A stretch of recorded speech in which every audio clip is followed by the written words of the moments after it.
pode assentar, pode ficar à vontade.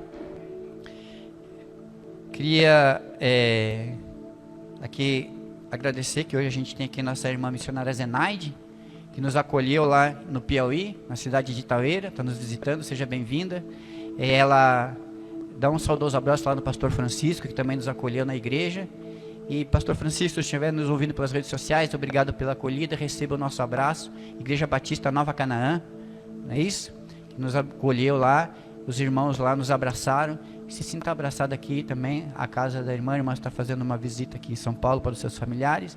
Enquanto estiver aqui, a gente é a sua família. E quando a senhora não estiver aqui, nós se encontrarmos lá no Reino da Glória, lá nós seremos a sua família também. Amém? Irmãos, quando Davi vai instituir a casa de Deus, todo mundo pensa que começou em Davi. Mas na verdade, tudo começou em Samuel. Samuel, ele já vinha, nós já vamos entrar na palavra, mas eu preciso que vocês entendam algumas coisas antes.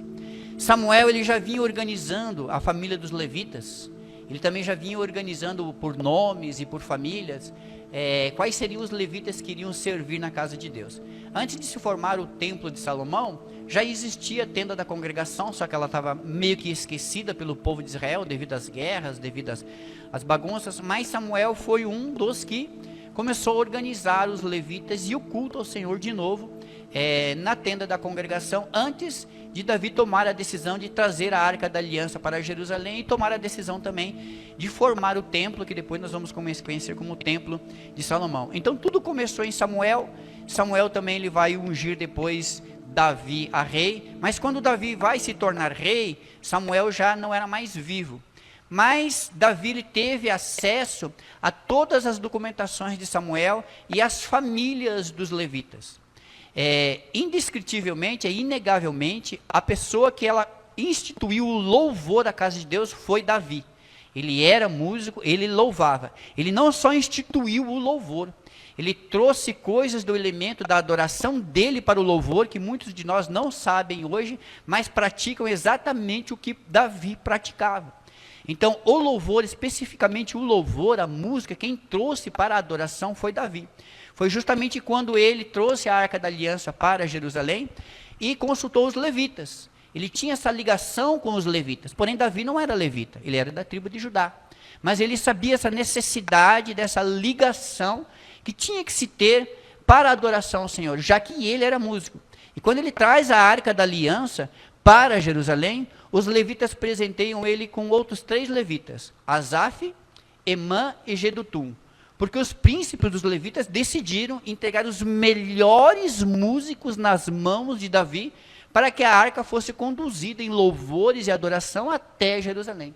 Ali não nascia só o louvor e a adoração, ali ia nascer uma amizade entre Davi, Asaf, Emã e Jedutum, que vai transcender os anos, vai transcender o tempo. Por quê? Porque Davi institui o louvor ali, um louvor de 24 horas. E está na responsabilidade deste grupo de levitas. Jedutum, Emã e Asaf. Asaf é o mais conhecido porque Davi teve o primeiro contato com ele, e Asaf era o que profetizava diante da arca. Quando ele louvava, ele profetizava. Emã, ele era vidente da palavra de Deus para Davi. O que eu estou afirmando? Para essa palavra vidente um pouco forte. Emã, ele lia a palavra de Deus e ele tinha inspiração para criar músicas para passar para Davi. E Jedutum, ele também tinha sobre ele o poder do louvor, ele tocava harpas e profetizava, ele tocava a harpa e profetizava, tá? Então esses 3 homens foram que iniciaram o louvor diante da Arca da Aliança, na tenda da congregação, por Davi. E Davi deu ordem muito clara para eles: este louvor, quando formarem o templo, começando de agora, que a Arca da Aliança está aqui, é 24 horas. Então, quando foi formulado todos os turnos dos levitas, todo mundo que pensa que levita era só músico. Levita fez muita coisa. Os levitas, 24 mil levitas foram que levantaram o templo. O templo ele era constituído, além do templo da adoração, do pátio, de vários prédios laterais, prédios de apoio. Tinha refeitórios, tinha dormitórios, tinha locais para lavar os utensílios, locais para fabricar as roupas, tinha salas de música, várias coisas. Ele era constituído de 4 portas. Tinham levitas que eram porteiros, tinham levitas que eram tesoureiros, tinham levitas que faziam a manutenção da casa do Senhor, além dos sacerdotes e do sumo sacerdote. Para os irmãos terem uma ideia, para se manter o culto do jeito que Davi tinha instituído, deixado claro lá no livro de Crônicas, precisaria 4.000 levitas músicos. 4.000. Todos os dias tinha 288 músicos, 12 músicos por hora, cantando no templo. Irmão, e se não tivesse ninguém no templo, fosse à noite, tinha músico cantando. E se chovesse, tinha músico cantando. E se fosse frio, tinha músico cantando. Se fosse a 1h da manhã, não importa, tinha músico cantando. Porque Davi trouxe do elemento da adoração dele algo que ele entendeu, que era cultuar. Então o culto era o Senhor. O levita ele iria cultuar. Ele não ia olhar se tinha pessoas lá ou não. O trabalho dele, a adoração dele era cultuar, tivesse pessoas ou não. O restante do templo poderia manter suas atividades, mas o levita tinha que cultuar. Assim se formava um exército de 4.000 levitas, que de 12 em 12 turnos, ou seja, o levita ele ficava um mês ali cantando. Aquele era o mês daquele turno. Ele ficava um mês ali. Depois daquele mês ia trocar o turno, esse levita, ele ia para a cidade natal dele. O levita também, esse grupo de levitas instituído por Davi, ele era o único que não poderia fazer outras atividades, ele só poderia ser músico. Na verdade, não chamavam eles de músico, chamavam eles de cantor. E existia o cantor-mor. E todos os levitas e todos os cantor-mor tinham que ser ou da família de Asaf, ou da família de Emã, ou da família de Jedutum. Então, esses pais já ensinavam os filhos a serem músicos, porque inevitavelmente, um dia eles iam louvar na presença do Senhor 24 horas.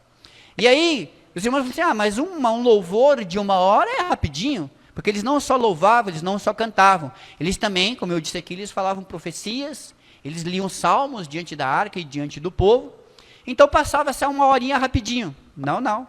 O levita, esse que era cantor, ele ficava lá. Se ele não sabia tocar harpa, ele tinha que aprender a tocar outro instrumento, símbolo, ele tinha que aprender a tocar a citara, ele tinha que aprender a tocar o alaúde. E se ele já tinha aprendido tudo aquilo, ele tinha que ensinar para os novos que estavam vindo. E quando ele ia embora, ele não podia fazer outra tarefa. Quando ele chegava lá na cidade dele, ele tinha que ir na sinagoga e ele ajudava lá na sinagoga também, ensinando música, cantando, louvando e ensinando para a geração dele que um dia esse pai, ele vai ter que deixar o lugar dele e o filho vai ter que assumir o lugar dele. Todo músico, todo cantor, a partir dos 20 anos de idade, já estava pronto para o ministério. Nós temos o ministério da casa do Senhor, que eram homens acima de 30 anos, e nós temos o ministério do Senhor, que era especificamente pessoas voltadas ao culto do Senhor, que era a partir dos 20 anos de idade. Tá? Então nós tínhamos várias classes de levitas. Nós tínhamos os que faziam a construção e a manutenção da casa do Senhor. Nós tínhamos os levitas pais, que eram os chefes das tribos, e esses só iam em Israel de vez em quando, porque eles tinham que ficar nas cidades lá gerenciando. Nós tínhamos os filhos das tribos, que às vezes os pais já estavam de idade avançada e precisavam ajuda dos filhos. Nós tínhamos os cantores, nós tínhamos os tesoureiros e nós tínhamos os porteiros. E os únicos que tinham turnos de um mês eram o turno dos levitas que eram cantores. Os outros tinham turnos de 1 semana. Acabava a semana dele, entrava outra turma e esses iam para a sua cidade natal. Passava na tesouraria, pegava ali o que era necessário para a sua viagem e ia embora. E é claro, não tinha metrô, não tinha ônibus, não tinha avião, não tinha carro. A maioria dos levitas iam para casa de a pé. E não era uma viagem muito fácil, podia acontecer qualquer coisa nessa viagem. Israel não é um país muito grande, por exemplo, em cinco dias você percorre ele a pé. E o povo já estava acostumado também com isso. A cidade mais longa de Israel, a fronteira mais longa de Israel, é entre o Líbano e a Síria, que é nas colinas do Golã, no Monte Hermon. Então havia levitas que tinham que sair de lá e andar 3, 4 dias a pé para chegar no turno dele e ele poder louvar o Senhor. Quando se passasse um ano e pouco, trocava o turno do levita, aí eles faziam uma nova sorte, para que esse levita não caísse sempre à noite ou não caísse sempre de dia. Não havia preferência de levitas, por isso que era tirado em sortes, já para que não houvesse preferências para nenhum levita, nenhum turno e nenhuma dificuldade. Então não tinha, hoje vai chover, eu não vou cantar. Não, você vai cantar. Essa é a sua sorte. Os levitas não tinham terras.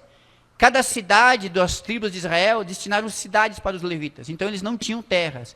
Eles eram a herança do Senhor. A herança dos levitas era a herança do Senhor. Então o Senhor era a sua herança, eles não tinham terras. Então quem mantinha os levitas eram as tribos às quais eles tinham as suas cidades, tá? Porque eles não tinham terras. Ser um levita e ser um cantor e cantar no templo era um status incrível. Participar daquela adoração de 12 horas era o sonho dos levitas, principalmente os músicos. As famílias falavam dos seus filhos: meu filho, ele é levita, ele é cantor, e ele toca e ele canta lá no templo. Então um levita jamais deixava do seu ministério, porque não era uma vergonha só para ele chegar atrasado, não ir ou não querer, era uma vergonha para a família toda dele. Então ele não largava disso de jeito nenhum. Além da adoração, ele tinha uma posição social em todo o Israel. Ele era reconhecido em Israel. Ele era reconhecido nas sinagogas. Ele era reconhecido por onde ele andava. Tamanha era a apreciação que tinha o cantor, né? Então nós vamos falar agora desses cantores. Nós vamos saber o que poderia acontecer com esses cantores. E, inevitavelmente, das famílias que se falam, a que é mais falada é da família de Asaf. Asaf é o mais falado, justamente por causa do Marco Feliciano. Marco Feliciano que fala muito sobre Asaf. Mas eu não vou falar sobre Asaf hoje. Hoje eu vou falar sobre alguém da família de Emã, que era da família dos Coraitas. Corá, ele foi aquele homem que levantou uma sedição no deserto contra Moisés e Arão. Ele decide, ele fala: não, se Arão é levita, eu também sou. Se Deus fala com ele, fala com nós também. Vamos fazer aqui uma briga aqui, para saber quem que é homem de Deus ou não. A palavra ficou com Arão, ficou com Moisés. E Corá, ele foi engolido pela terra, junto com os homens que resolveram fazer essa rebelião. Mas os filhos de Corá, não aceitaram essa rebelião. Não se uniram ao pai, porque eles entenderam que aquilo não era bom diante do Senhor. Por isso que Emã é descendente de Corá, ele é coraíta, e os coraitas, através de Emã, tem pelo menos 8 salmos na Bíblia, e eles são chamados de masquil, ou cantos de reflexão, ou cantos de adoração. Hoje nós temos vários estilos de música, e lá eles tinham estilos de música diferentes, as notas musicais não eram as mesmas de hoje, os instrumentos não eram os mesmos de hoje, mas graças a eles nós chegamos ao que chegamos aos dias de hoje. Portanto, as músicas eram diferentes. E o masquil é um canto à reflexão, é um chamado a uma reflexão. E quem escreve esse masquil para o cantor mor, inclusive só a família do cantor mor poderia ser cantor mor, é um dos filhos de Corá, é um dos filhos de Emã. Nós não sabemos que época foi, nós não sabemos de tantos anos que teve o templo lá, quando aconteceu isso. Mas esse masquil foi escrito, é um canto de reflexão. O cantor mor, ele está chamando as pessoas à reflexão de algo que vai acontecer nesse salmo que eu vou ler para os irmãos.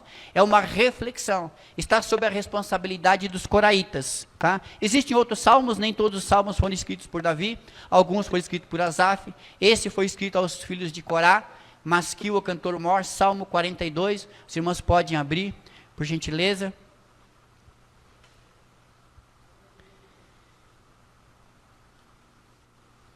Salmo número 42. Todos os irmãos acharam? E este salmo, ele é muito peculiar, porque ele fala de um cantor, ele fala de um levita, que tinha um ministério levítico, E é claro que lendo o Salmo você consegue identificar de que região ele era. Ele era da região do Monte Hermon, ali onde nasce o Rio Jordão. Quando a neve começa a derreter, a água começa a escorrer pelo Monte Hermon, pelas colinas do Golã e começa a formar o Rio Jordão. Ali também tem um pequeno monte entre o Monte Hermon e o Rio Jordão, chamado Monte de Missar, ou Pequeno Monte. Algumas pessoas chamam ele de Pequeno Monte Hermon. E ali também as corças bebem água. E a corça ela tem uma peculiaridade, ela consegue ir muito longe, porque ela erguer a sua cabeça, ela consegue sentir o cheiro das águas. Mas quando ela não consegue sentir o cheiro e ela foi longe demais, ela começa a ansiar pelas águas. Ela começa a bramar, ela começa a mugir, ela começa a gritar, porque ela não está conseguindo sentir o cheiro das águas.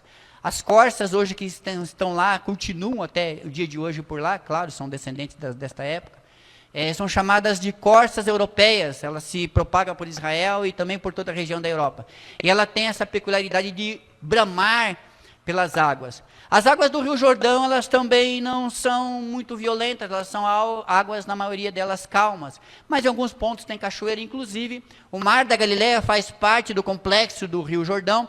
E o levita, quando ele saía a pé lá de Jerusalém e ele fosse de volta para o Monte Hermon, ele tinha que andar mais ou menos 200 quilômetros a pé, inclusive atravessar o Mar da Galileia e costear o Rio Jordão até chegar na sua cidade. E lá ele já aproveitava para contar como foi a glória do Senhor. Você imagine também que esse levita, ele ficava ansiando de ano em ano para quando ia chegar a hora dele cantar.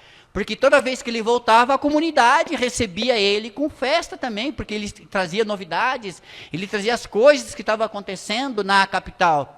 Né?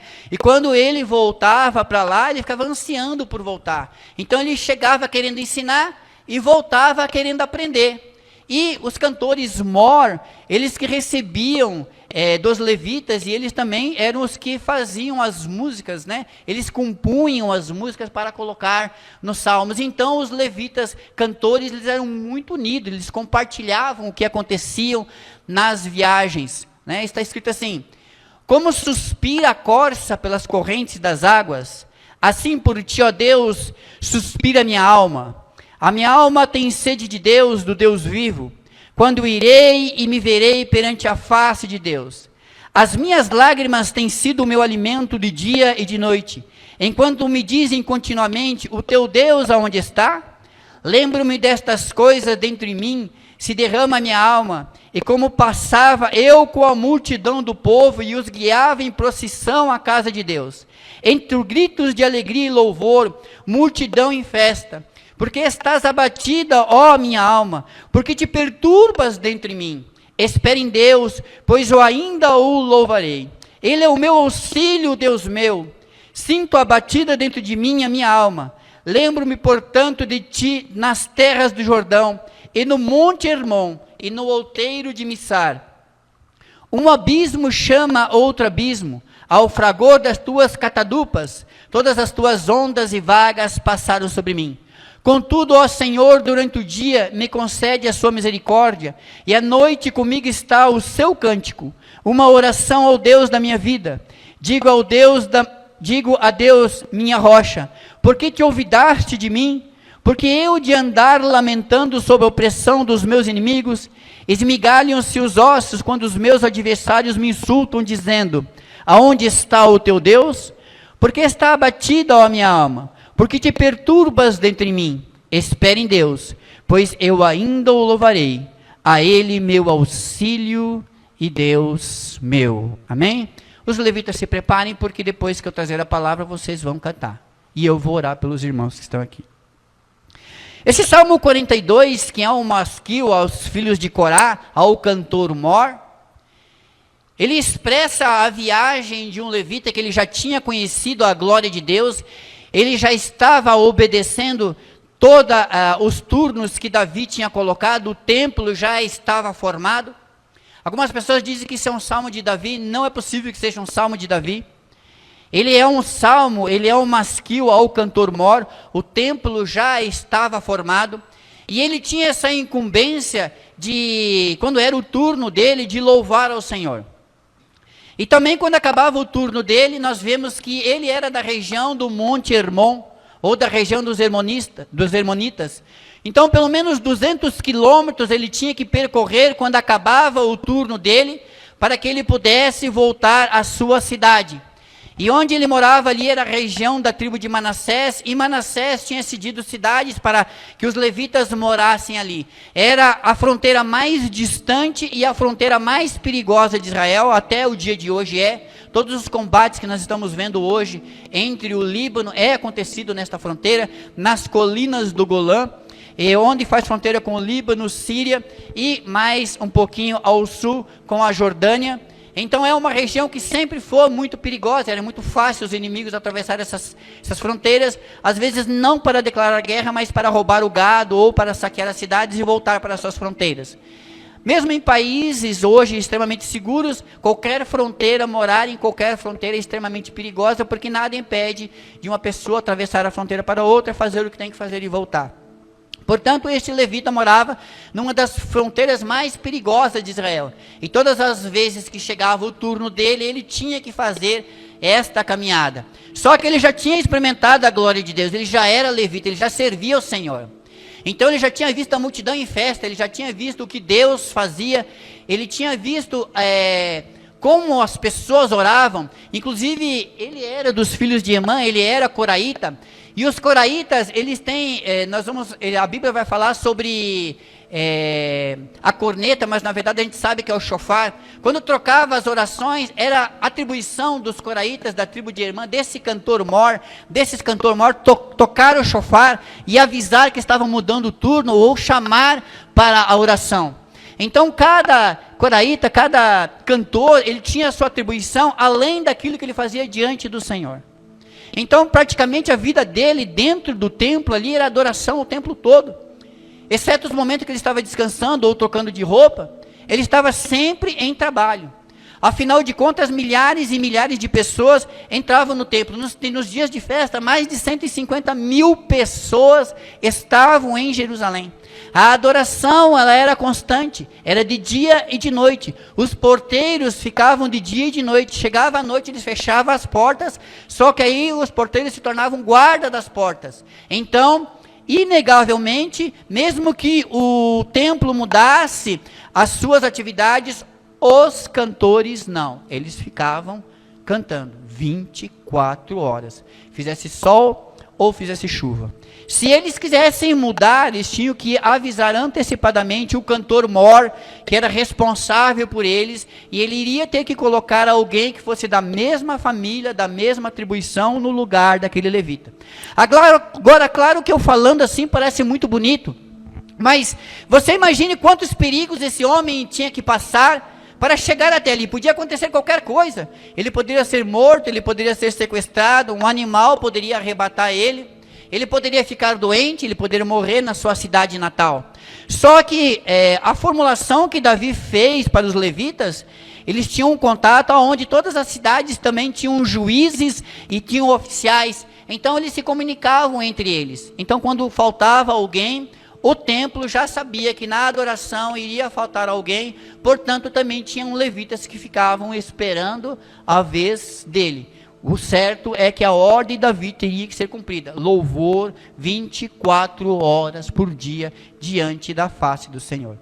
Então esse levita já tinha experimentado o que é a multidão, ele já tinha experimentado o que é subir diante do Senhor em procissão, em adorar o Senhor, em cantar para o Senhor. Ele já tinha visto as profecias com as harpas, com o alaúde, ele já tinha visto a glória de Deus, não só do templo, mas também das orações ali, já tinha ouvido o som do shofar, as pessoas orando. As pessoas elas não entravam no Santo dos Santos, nem no Santíssimo Lugar, elas ficavam no pátio participando da adoração. Somente o sacerdote, o sumo sacerdote, uma vez por ano, ele entrava no Santo dos Santos, mas as pessoas entregavam as suas ofertas ali, depois elas iam participar da oração, depois elas iam sair pelas portas.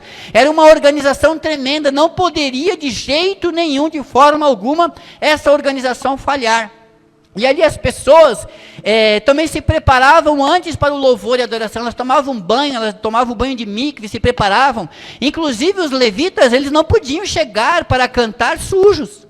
Antes de chegar o turno dele, ele tinha que ir lá tomar o banho de mikve, colocar a roupa dele específica, uma roupa santa, separada para aquele momento. Seu instrumento também tinha que ser preparado para aquele momento. Significa então que quando o cantor ele ia cantar, ele se preparava muito tempo antes. Porque ele não era simplesmente tomar o banho às 5 horas da manhã e depois cantar às 5 horas da tarde. Então eles tinham toda uma preparação para chegar diante do Senhor. Não somente os levitas, mas como todos os instrumentos deveriam ser bem lavados, bem cuidados, as roupas dos sacerdotes. Veja então que o templo, para receber essa multidão de pessoas, tinha que ser muito bem organizado, tudo muito bem controlado. Só que a glória de Deus se manifestava nisso tudo, na adoração de 24 horas por dia, as pessoas sentindo o prazer de trazer essas ofertas de longe ali, sentindo seu pecado perdoado, e algumas não vinham nem por causa do pecado, elas vinham pela adoração mesmo, de sentir a presença de Deus. Então esse levita nunca tinha sentido outra coisa, ele era exemplo para a sua família, ele tinha aprendido com os filhos de Corá, ele sabia da sua responsabilidade, ele sabia que tinha que vir da sua cidade para o templo adorar no seu turno e fazer tudo direitinho. Ele já tinha participado da glória do Senhor. Porém, no Salmo 42 acontece algo com esse levita inimaginável. Ele foi arrebatado, ele foi aprisionado. Alguém nesse caminho o aprisionou, alguém o sequestrou. E quando ele fala sobre vagas e catatubas, todas as tuas ondas e vagas passaram para mim, o som das suas catatubas. Claro que todos os irmãos aqui ou já pularam numa piscina, ou já pularam num rio, ou já pularam no mar. Quando a gente cai dentro da água, o som que o nosso ouvido faz, quando a água está sobre nós, aquilo chama-se catatuba, é o som da água batendo em nossos ouvidos.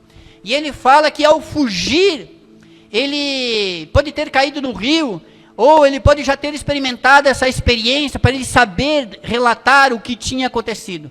Então as pessoas aprisionam ele, seus inimigos o aprisionam, identificam que ele é um levita, identificam que ele é um músico, identificam que ele é um cantor, sabem também que se ele está em Jerusalém, numa adoração de 24 horas, e o templo de Jerusalém, ele era bem falado na região por todas as nações conheciam como era a adoração no templo. Então quando os inimigos prendem esse levita, eles começam a zombar dele. Viu? Cadê o seu Deus? Você não é aquele que canta na casa do Senhor? Você não é aquele que diz lá em louvores, em hinos, em adoração, em salmos, em profecias que o Senhor é o teu Deus? Cadê o seu Deus agora? Que você está preso. Então esse levita ele começa a trazer lembranças da sua terra. E ele começa a dizer que a alma dele começa a entrar em conflito. Como que eu, levita, como que eu, crente, que participei da glória do Senhor, estou passando por esse momento agora aprisionado? No momento que eu nunca ia imaginar na minha vida, Senhor, sou eu que canto diante de Ti. Sou eu, ó Pai, que me preparo, sou eu que oro antes, sou eu que lavo as minhas vestes, que treino no meu instrumento, sou eu que treino a minha voz, sou eu que participo da adoração a Ti. Como que eu estou passando por isso agora? Tu não és o meu Deus. A minha alma está como a corça, ansiando por águas frescas. Me perdi no deserto, não consigo mais sentir o cheiro das águas. Assim como a corça anseia por águas, eu anseio por Ti, Senhor. O que aconteceu comigo agora não tem explicação para mim. E ele começa a entrar em conflito consigo mesmo, como que um homem que participa dessa glória está passando por esse momento tão difícil. E de dia e de noite, os homens dos seus inimigos passam e perguntam para ele: onde está o seu Deus? O que aconteceu com você? Você não fala que o teu Deus é soberano? Você não ora? Você não canta? Ei, você aí não é aquele que canta e as pessoas choram? Ei, você não é aquele que canta e as pessoas são batizadas com o Espírito Santo? Viu? Você não é aquele que canta aí e as pessoas são curadas? Você não é aquele que profetiza e as pessoas levantam? Por que está preso? Por que você está aprisionado? Você não é aquele que foi chamado para uma grandiosidade de obra? Todos os dias. E ele começou a questionar a si mesmo. E ele começou a se lembrar quando ele ia à casa do Senhor para louvar com a multidão em festa. E lembrar da glória de Deus sobre a sua vida. Era tanta a agonia desse levita que ele fala que as dores já estavam alcançando seus ossos, como uma espada profunda, ou como os ossos esmagados, de tanto confronto interno que ele tinha consigo mesmo, e ele viver aquela situação, aquele momento difícil, sem ter explicação, como um homem de Deus, que participa da glória de Deus, participa das coisas de Deus, participa das reuniões de Deus, está passando por esse momento. O que sustentava ele eram as lágrimas de dia e de noite, e ele lembrava à noite os cânticos do Senhor. Significa que esse levita também participou de um turno noturno, onde ele cantava à noite, nas madrugadas, e ele lembrou que à noite vinha ali a oração. Então, mesmo aprisionado, o problema dele não era aquela prisão, era o conflito interno que ele tinha, como que a glória de Deus já tinha vindo sobre a vida dele, ele estava passando aquele momento sem ter uma libertação, sem estar livre. E ele então começa a se questionar numa batalha interna, assim como eu e você muitas vezes na vida. Quantas vezes somos sequestrados por algo que não esperamos, só queremos ir para a nossa casa, só queremos subir com a multidão em festa, mas às vezes no meio da vida somos sequestrados, somos pegos por algo de surpresa, que às vezes faz com que a nossa alma se nos confronte uns aos outros, que a nossa alma seja confrontada, que o nosso eu seja confrontado. Começamos a questionar a Deus, aonde está o Senhor, porque se esqueceu de mim assim como esse levita fazia. Senhor, por que está acontecendo isso comigo? Às vezes somos sequestrados pelo luto, às vezes somos sequestrados pela doença, às vezes somos sequestrados pelo divórcio, às vezes somos sequestrados por divisões na igreja, brigas, contendas, às vezes somos sequestrados porque nossos filhos saíram de casa, às vezes somos sequestrados pela falta de pão, pela falta de entendimento. Tantos sequestros que a vida pode nos ocasionar, e depois que acontece isso, além de acontecer ainda, essas coisas ficam nos atribulando por algum tempo, por alguns dias, nos questionando, e nós mesmos questionando a si mesmos: Senhor, onde estás? Por que está acontecendo isso comigo? Eu sou levita, eu canto, eu participo, eu vou à tua casa, sou eu que revelo os mistérios da tua palavra em louvor e adoração. Por que eu estou preso? Aí ele começa a lembrar que do mesmo jeito que ele vai esperar 1 ano para cantar de novo na presença do Senhor, ele sabe que o Senhor pode tirar ele novamente daquela situação, e esse levita pode ser colocado de novo no lugar dele e voltar à sua adoração. É por isso que durante o Salmo 42 ele fala: ainda te adorarei na presença da tua salvação. Mesmo tudo que estava acontecendo com ele, ele ainda dizia: eu ainda te adorarei na presença da tua salvação. Ele tinha a esperança ainda de estar no seu lugar de levita, e de orar, e de estar na presença do Senhor, de tocar o seu instrumento, e ser aquilo que ele era antes. E ele vai dizer que um abismo puxa outro abismo. Além de ele estar fugindo quando ele cai, quando a gente cai numa cachoeira, ou quando a gente entra nas ondas do mar e a gente se desequilibra e cai, você pode ver que nunca vem acontecendo só uma coisa junto, as coisas vêm acontecendo em sequência. Foi o caso dele, ele só queria ir para casa, então ele foi preso, depois ele foi zombado, depois ele foi castigado. Por isso que ele fala: um abismo chama outro abismo. Quando a gente cai numa cachoeira, a gente perde equilíbrio, a gente vai rodando, caindo, as pedras vão cortando a gente, a água vai batendo na cabeça da gente, a gente se desequilibra, bebe água, entra água no ouvido, a gente pula se cuspindo. É o que ele está dizendo. Ele está dizendo: já não bastava eu ter que fazer o caminho de volta para minha casa, mesmo com alegria, agora eu fui sequestrado, agora eu fui arrebatado, estou sendo preso, estou sendo achingalhado, estou sendo zombado de dia e de noite. É assim, irmãos, que acontece quando a gente é sequestrado por algo da vida. É arrebatado por algum momento que nos foge do controle. Agora, existe uma coisa aqui muito interessante. Apesar dele questionar a sua alma abatida, algo acontece que para que esse salmo fosse escrito, este homem teria que ter sido liberto. Ele teria que ter fugido. Alguma coisa aconteceu para que esse salmo chegasse até aqui, para que esse relato chegasse até aqui. Mesmo que ele tenha passado por tudo isso, mesmo que ele não tinha entendido o que tinha acontecido, ele traz esse relato de volta ao templo, à adoração. E isso se torna fonte de inspiração para o cantor mor. E o cantor mor relata este salmo aqui e resolve colocar entre as adorações ao Senhor a experiência de um homem, de um levita. Você não sabe o seu dia de amanhã. E o relato deste homem atravessou séculos, os milhares de anos, e chegou aqui para nós nessa manhã. As dores dele, a aflição dele e tudo o que aconteceu com ele nos trouxe a essa reflexão de manhã.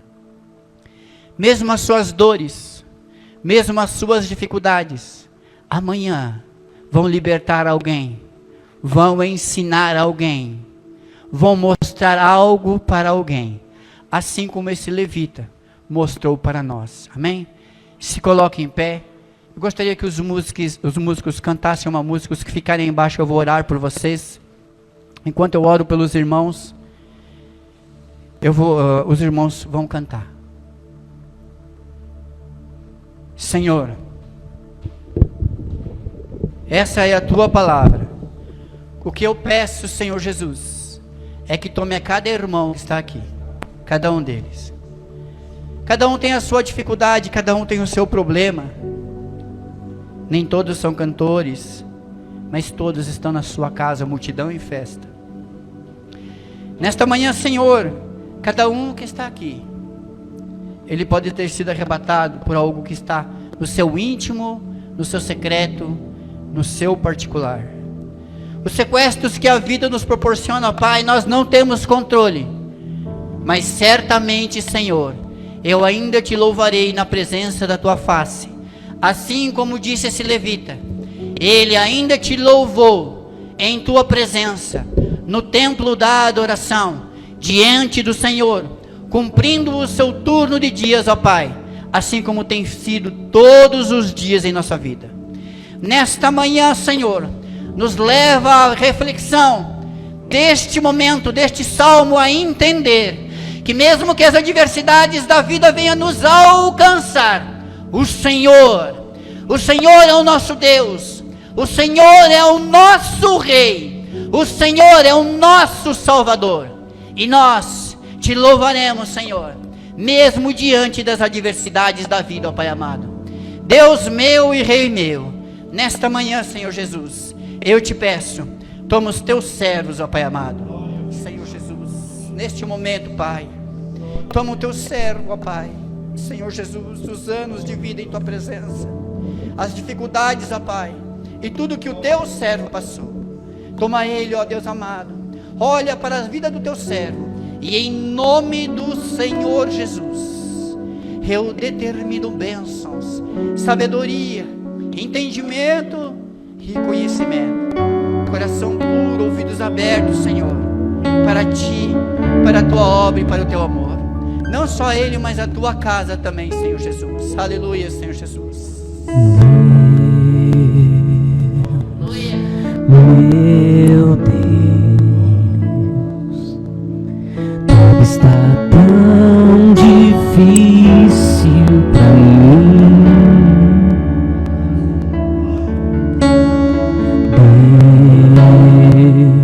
Deus, meu Deus, muitos me perguntam onde tu estás dentro de mim. Minha alma se abateu,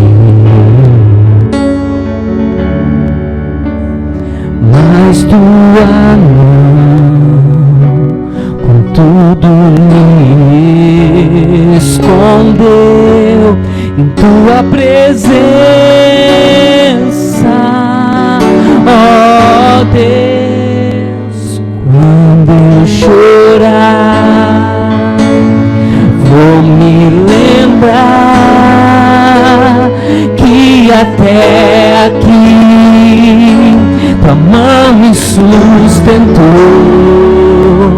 Digo a minha alma, espera em Deus, pois ainda louvarei, eu louvarei.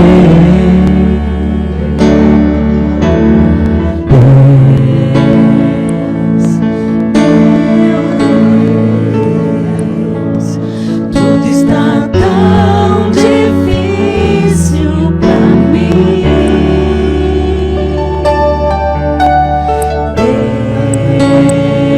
Deus, meu Deus, muitos me perguntam onde tu estás dentro de mim. Minha alma se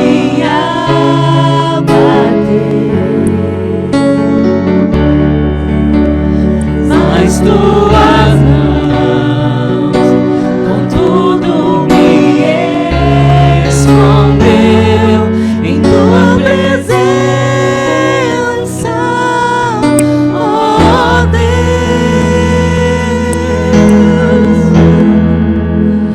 Quando eu chorar, vou me lembrar que até aqui tua mão me sustentou. Digo a minha alma, espera em Deus, pois ainda louvarei, eu louvarei. Quando eu chorar,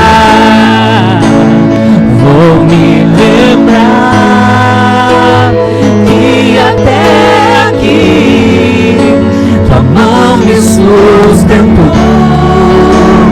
Digo a minha alma, espera em Deus, pois ainda louvarei, eu louvarei, pois ainda louvarei, eu louvarei, eu ainda louvarei, eu louvarei, pois ainda louvarei, eu louvarei, eu ainda louvarei.